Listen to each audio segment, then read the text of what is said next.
All right, welcome ladies and gentlemen to the City of Farmers Branch study session meeting. It is 4 p.m. on Tuesday, February 15, 2022.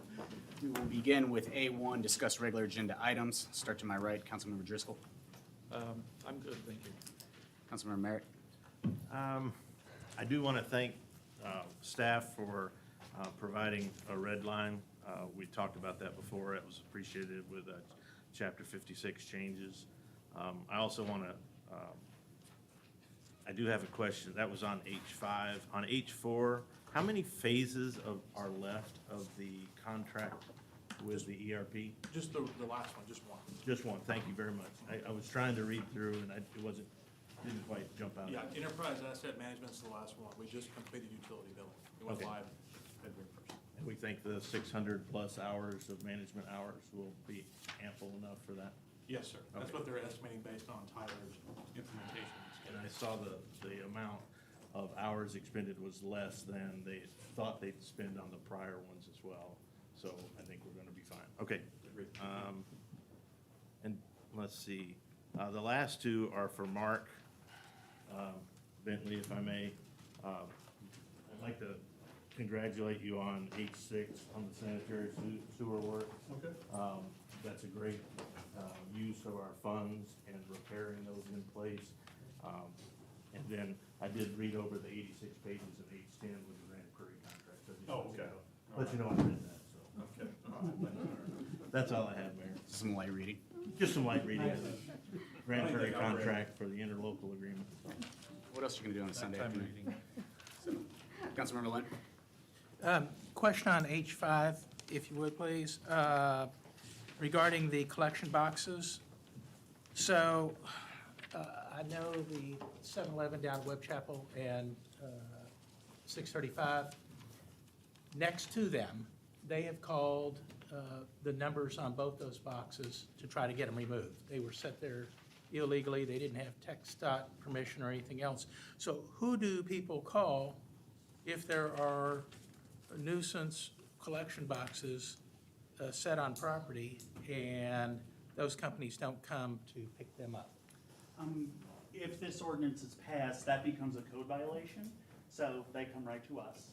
And they can be removed, just like grass can be cut, just like trash can be picked up. We'll just pick them up and get rid of them. Okay, thank you. Sure. Appreciate it, that's all I have. Councilmember Williams. Nothing for me. Councilmember Rotana. I have two things. For a public hearing, ordinance number 3723. So for that one, this is more of a point of reference for me. When it comes to these new developments and we're doing the site plans, we only look at what they're being, what's being proposed. We don't look at any like economic impact, anything similar that's around there, correct? We just look at, is that useful, is that, SUP or what have you, a useful place for that area? Okay. I have some further questions, but I will ask those to the owner or representative downstairs. And then R2022-013, point of clarification, this is just a, something we do every couple of years, correct? Routine. Okay, perfect. That is all I have, Mayor. Thank you. All right, thanks. One quick question, and figured I'd do it up here on the I-4 and J1. Councilman Lynn, you plan on recusing yourself?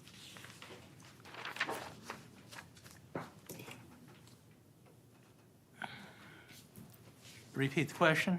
Do you plan on recusing yourself? The only reason I ask is, per the new policy, contributions of $1,000 or greater if there is a conflict of interest. Any of us should recuse ourselves, and on 3/27/19, Kirk Wilson gave you $5,000. Kirk Wilson, on many occasions, has represented Centurion American. You know when that was? Do I know when that was? It was prior to passing that ordinance. I don't plan on excusing myself. So, Is the ordinance from the date forward, or is it from the It's current? any time that it's under the code of conduct, it's any time that that situation arises. If the campaign contributor serves in some representative capacity of the party that's seeking approval whether it's the development agreement or the zoning. And it's only for the current term that the council member is Right. sitting in. So Right. this wouldn't relate to the previous term, but the fundraise during that time was for your current election. You can't pass a retroactive ordinance. I mean, what are you trying to get to? You can't pass a retroactive ordinance. Well, you can't pass an ordinance and then have it retroactive way back to whenever you first ran for office. That's almost ridiculous. I'll So have Pete what weigh in on what this is your then. problem with, why would you even ask that? Kirk Wilson donated $5,000 I to know your that. campaign. So what for does that this have to term, do? And he represents Centurion American on numerous occasions, especially as it relates to the development agreement. Okay, so you don't think that I've acted, well, I won't ask, It's not how you've acted, it's the perception of impropriety. That's why we set the mark at 1,000. If it was less than that, we wouldn't have a problem, but well, 5,000. you did that long after he had given me a campaign donation. But it doesn't make any difference. The question is is the campaign contributor currently representing the proponent for one of those two items tonight? And if it does, then it could be a violation of the Code of Ethics. But that's a fact question which we don't know. We don't know. Don't know whether he's actually representing them right now. Okay? Your call then. So, No, it's not my call. I intend to vote just like every other council representative. If you have an issue with that, I suggest that maybe you file a grievance with the city attorney. yeah, maybe I will. We'll see. I mean, this is, your personal vendetta here seems to be coming out. I have no I'm not vendetta sure with you. what you're trying to imply by this. I think, I've been, Following the Code of Ethics and how it reads.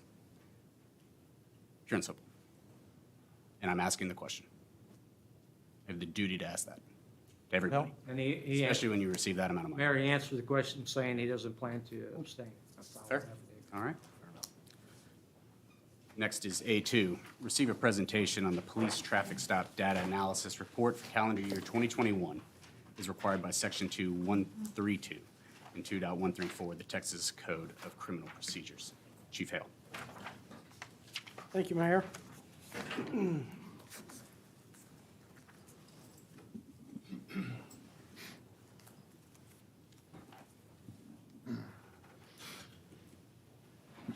And just to give a little background, again, and some of it was covered in the preface the mayor gave, but each year, in accordance with Code of Criminal Procedures, every police department is required to do this, to include ours.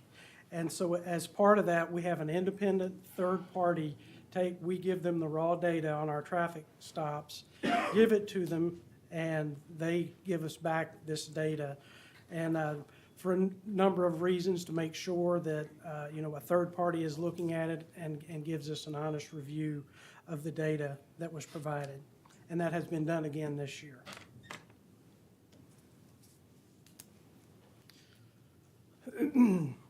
So another part of what is required by the report is to look at and evaluate and compare the number of searches resulting from motor vehicle stops and whether contraband or other evidence was discovered in the course of those searches. Information related to each complaint filed with the agency alleging that a peace officer employed by the agency has engaged in racial profiling. And I can tell you we had 0 complaints in this past calendar year.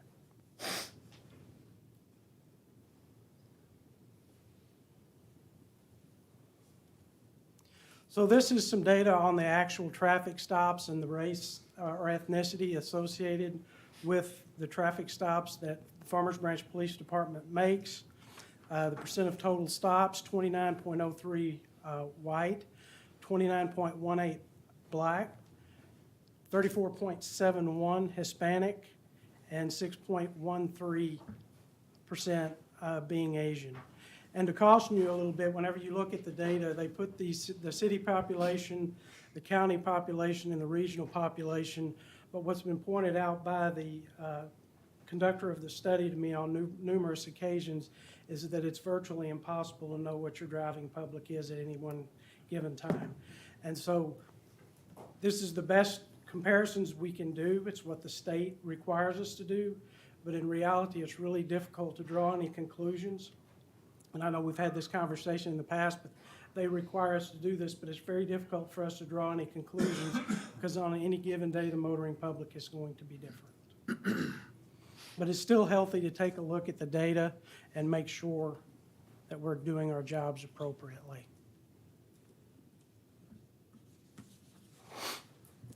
So a little bit on our searches. So if you'll look, some of the information that is really important to look at is, whenever you make a traffic stop, and it becomes a little bit more invasive whenever we conduct a search.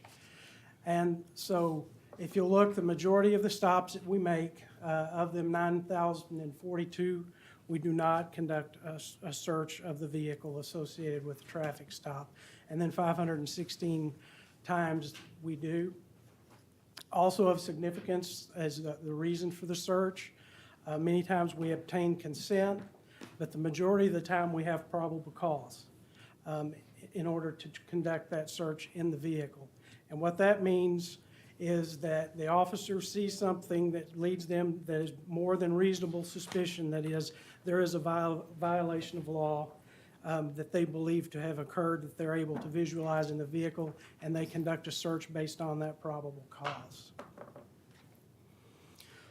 So what are the results of that when we do conduct a search? Was contraband discovered? It's roughly 50-50 yes on 245 and no on 271 of those stops. And very prevalently, the most common contraband that police officers run up against on a traffic stop are narcotics, drugs, followed by another category, which is just other illegal contraband.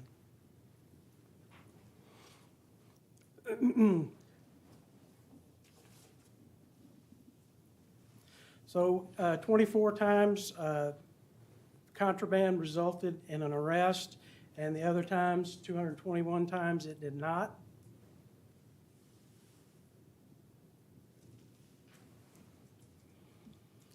So in this table, we'll look at the comparison of, so we stop a lot more males as compared to females, and that's based on driving behavior. Anybody in here can kind of make that leap that males are generally more aggressive drivers, so that's usually how that works out.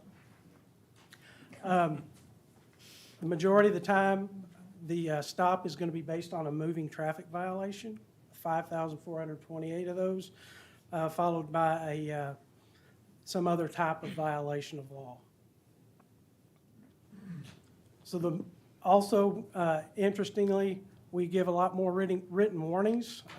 5,492 of those were warnings, and citations, 3,849. And then citation and arrest is 157.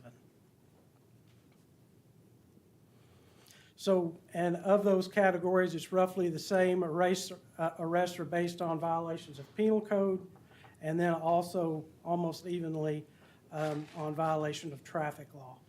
Violation of city ordinance was not represented in this particular study, and outstanding warrants was the major contributor for arrests. Thankfully, we don't have to use force on most of our encounters with the public, and that is bared out here in this the next set of data. So in 9,556 of those stops, there was no force used, and then on only 2 was it necessary for that to occur.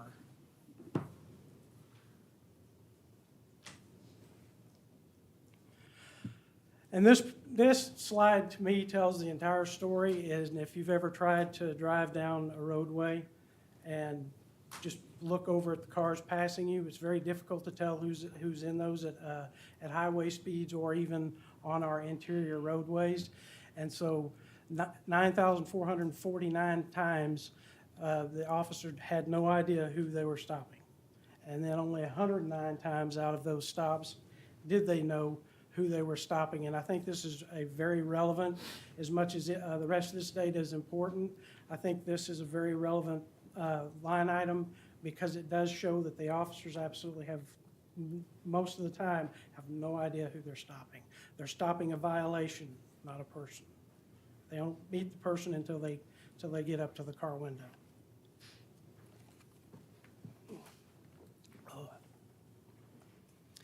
So our interior city streets are where the majority of those stops happen, and I'm grateful for that. And as citizens, I'm proud to present that information because what's going on here in town where you're going about and doing the majority of your daily activities is where we want to keep safe. Obviously, the interstate is important as well, but we have additional help there with the state police at times being able to work that. The county is also up there at times doing some of their work, and so we try to concentrate on our interior roadways when we're doing our traffic enforcement, and it also keeps our police officers in their beats. We received 0 complaints for racial profiling this year, and therefore there was no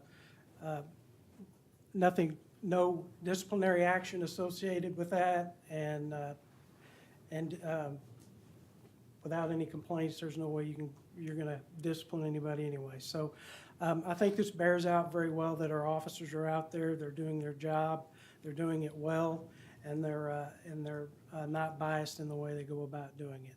They're just out stopping violations. So if an officer does not know the race or ethnicity of a motorist prior to the stop, then the officer cannot, by legal definition, be racially profiling. And so I'm confident to stand here before you today to say that our officers are doing a great job and they're enforcing the law without favor.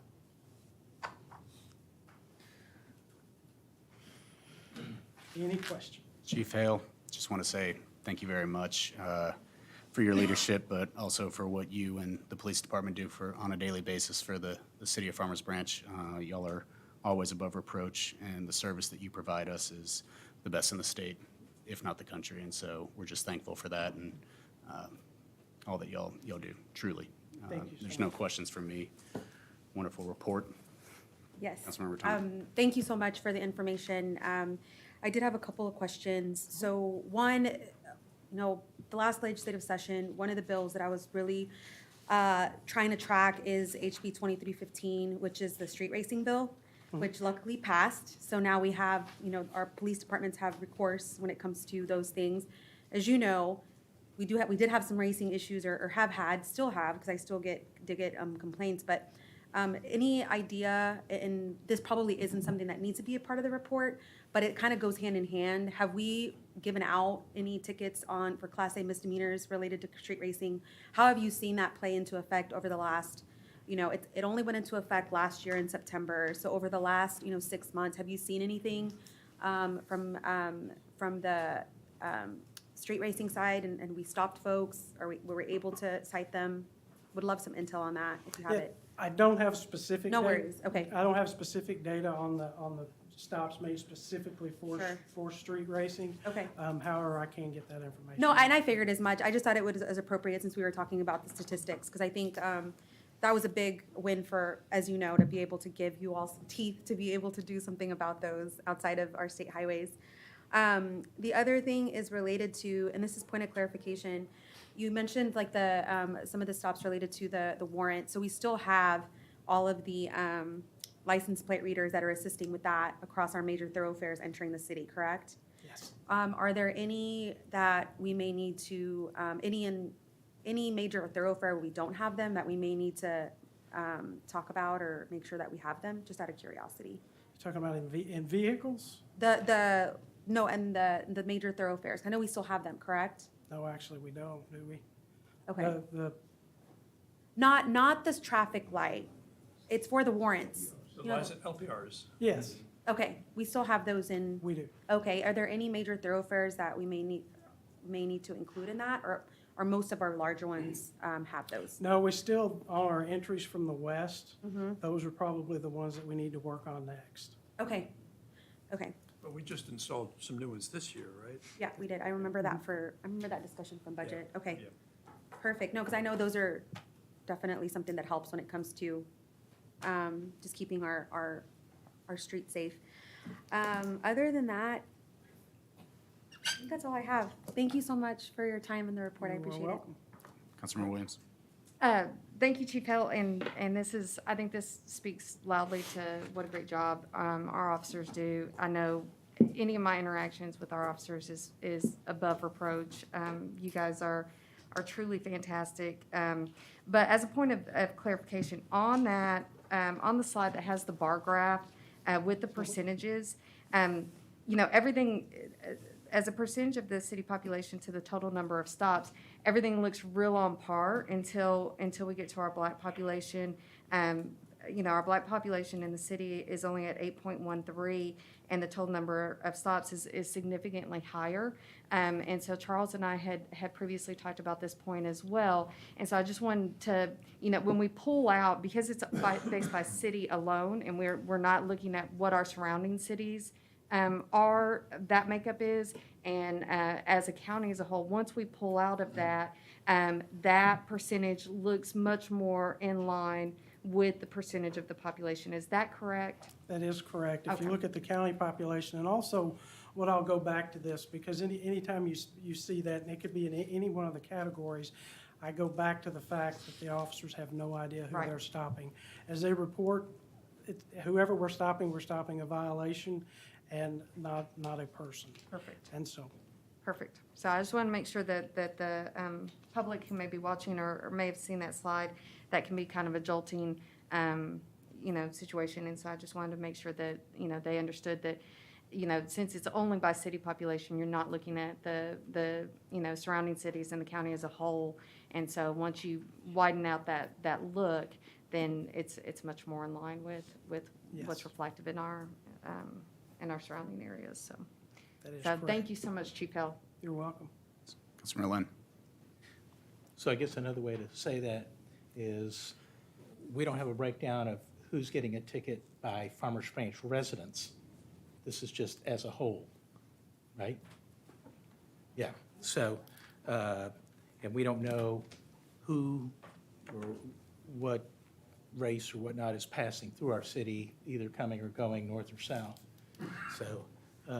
So again, I understand the numbers, and I think the report looks good. And obviously, not having any complaints in a year is a good year. So thanks for the good job. You're welcome. Councilmember Merritt. Thank you, Mayor. Chief Hale, thank you and the staff again for all the work that goes into this. I'm a numbers guy, and as we've already talked, the numbers speak clearly. I think one of the great slides is the findings table, where there's a real balance of the number of stops amongst the races. So that balance looked very appropriate there on this slide. It's a fairly equal number of stops amongst all of those. And again, going back to the point you've made, the officers don't have that information when they're making that stop. So it's a very linear curve, if you will, Yes. and very equitable across the way. So again, thank you for all the effort that goes into this, and I'll concur with Councilman Lynn. No complaints, it's fantastic, so, thank you, sir. Councilmember Driscoll. Yes, thank you, Chief Hale, for the presentation, and I'd just like to commend you on your leadership and all of your other officers. And I've had the pleasure of meeting quite a few of them since I've come on council. I had one question on the LPRs, the license plate readers. I know we increased funding for that, and are we up to 6 on those, or exactly how many do we have? I'll now? have to look and get back Oh, okay. to you on Kind of that. had that number in the back of my head from the budget retreat. And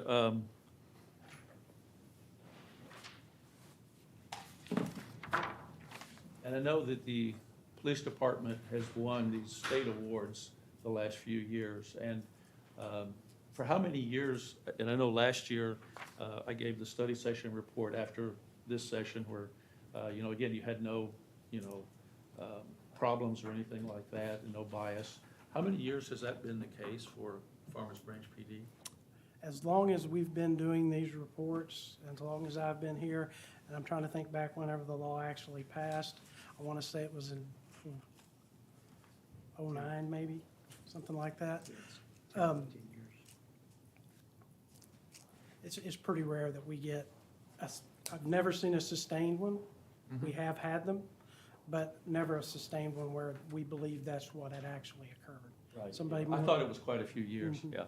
And then just one other question, a little bit outside of the topic, but we also approved overhires, and I was just curious, I know you've got some officers in training right now, and that's great, but are we about up to the head count we'd like right now for the PD? Yes, we are. Now, getting them into the pipeline, getting them hired Right. is the easy part. Right. And then getting them through the entire training process, which can take us well over a year, depending on what their experience level is when they come in. That's the challenge we have ahead of us now. But HR has done a fantastic job helping us to recruit, and my folks have done a great job. And so I think we've got some really good folks in the pipeline. We just got to get them through there and make sure they meet the expectations of what this community deserves. Right, yeah, and that'll be great, when you can cut down all the overtime and the extra pressure and stress on the force. So, again, job well done. Thank you, and I want to say thank you publicly to my officers for doing this job every day in sometimes some very difficult circumstances. Nobody ever likes getting a ticket. No, nobody. I don't care who you are. And so the way they go about doing their job is very professional. They do a fantastic job. So I want to say thank you because they make me look good. Chief Hale, thank you very much. Next is A3, discuss future agenda items. Councilmember Driscoll. I don't have any others than the ones I've talked about. Want to have the review on housing and zoning affecting housing. Councilmember Merritt. Nothing other than what's been discussed about following up, and we've talked, Charles and I have talked about following up on the strategic retreat projects and those topics from there, making sure we have status distributed amongst the council as we go through the calendar year. That's all. Councilmember Lynn. Still waiting for boats, campers, and RV discussion. Councilmember Williams. I have a couple of things. Just a point of inquiry. I'd like an update from TxDOT on when that pile will be reduced. I know that we had talked about that in our last study session, and I'd like to just know what kind of timeline that we're looking at, because I'm still getting a lot of reports from residents that it's still blowing. I'd also like to have a water schedule as to, when that watering is going to happen. I had a resident ask me as well, that when the 635 expansion project occurred, their understanding was that there was going to be a noise reduction barrier installed by TxDOT on our side, along that residential area, and that never happened.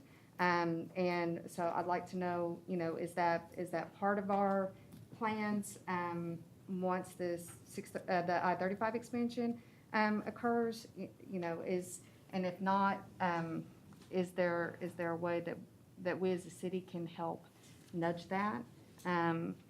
Just because the noise levels they're great.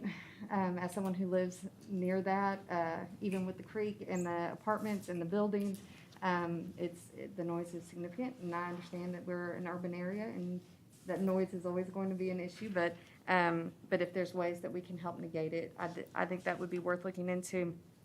On a different topic, I had a resident reach out to me and ask what events that we have planned in the city to celebrate the Black History Month. And I was a little stumped, and I felt a little lacking that I didn't have better information. And it just got me to thinking that, especially with our census numbers that have come out, we have a very diverse city. And so rather than an agenda item, I just like to encourage our boards, our Parks and Rec, our Arts and Culture, and our historical boards, to see if they can't help celebrate and really expand on that diversity in our city. And so Black History Month would definitely be one of them. I commend our Councilmember Ratana's with the Hispanic Heritage Month. We moved towards that to help to celebrate the diversity of our city, and I think that should expand to all of the cultures in our city. And I'd personally be happy to act as a liaison with those boards moving forward. Or if there's, and I'd encourage us to really reach out to the residents in those communities and in those cultural and ethnic groups to have representation when we are planning things like that, so that they're relevant and pertinent to what's going on in our community. So, yeah, and that's all I have. Thank you. Councilmember Ratana. The only thing I had was related to something that Councilmember Williams said as well, just having sent some information to our city manager regarding the pile. I think the biggest thing is that on the south side of Dallas, there is a lot of buffers between the residential area due to commercial buffering, but on this side, we do not. And so one of the biggest things too is just the pictures that I've seen. We really need to make sure that TxDOT gives us a timeline that is expedited, because now it's, I mean, if you see the pictures, it's pretty bad when it comes to the dust. And so, so anyways, just want to echo that and love the other item that you had. So I echo that as well. Thank you. All right.